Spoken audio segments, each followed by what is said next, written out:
राधे राधे दोस्तों, मैं गीता महत्तम का भाग 2 लेकर आई हूँ, जिसमें माँ लक्ष्मी सुशर्मा के बारे में पूछती है और भगवान विष्णु उन्हें सुशर्मा के बारे में बताते हैं।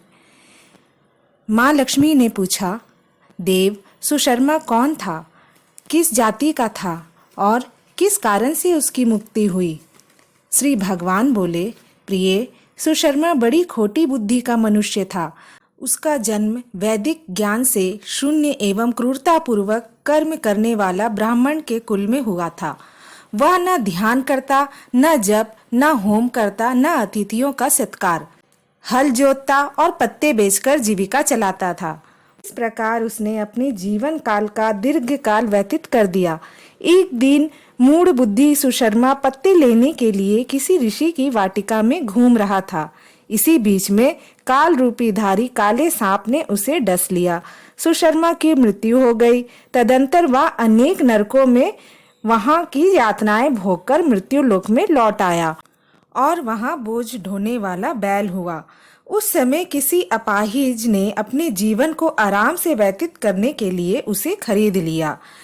बैल ने अपनी पीठ पर अपाहिज को ढोते हुए बड़े कष्ट से 7-8 वर्ष बिताए। एक दिन उस आदमी ने उसे किसी ऊंचे स्थान पर लेके गया और बहुत तेजी के साथ घुमाने लगा। वह थक गया था और बड़ी वेग के साथ पृथ्वी पर नीचे गिर पड़ा। कुछ आवाज होने के कारण बहुत से लोग एकत्रित हो गए। कुछ लोगों की पुण्य आत्मा ने उस बैल के कल्याण के लिए अपने अपने पुण्य को दान किया। उस भीड़ में एक वैश्या भी खड़ी थी। उसे अपने पुण्य का पता नहीं था, तो भी उसने लोगों की देखा देखी उस बैल के लिए कुछ त्याग किए। तदंतर यमराज के दूत उस मरे हुए प्राणी को पहले यमपुरी ले गए।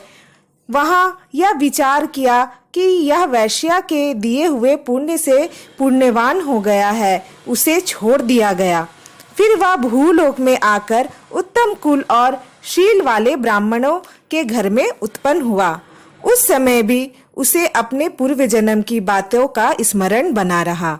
बहुत दिनों के बाद अपने अज्ञान को दूर करने वाले कल्याण तत्व का जिज्ञासु होकर वह इस वैश्या के पास गया और उसके दान की बात बतलाते हुए उसने पूछा, तुमने कौन सा पुण्य दान किया था? वैश्या ने उत्तर दिया, वह पिंजरे में बैठा हुआ तोता प्रतिदिन कुछ पढ़ता है, उससे मेरा अंतःकरण पवित्र हो गया है। उसी का पुण्य मैंने तुम्हारे लिए दान किया था। इसके बाद उन दोनों ने तोते से पूछा। तब उस तोते ने अपने पूर्व जन्म का स्मरण करके प्राचीन इतिहास कहना आरंभ किया। अब तोते ने अपने पूर्व जन्म की कथा कही।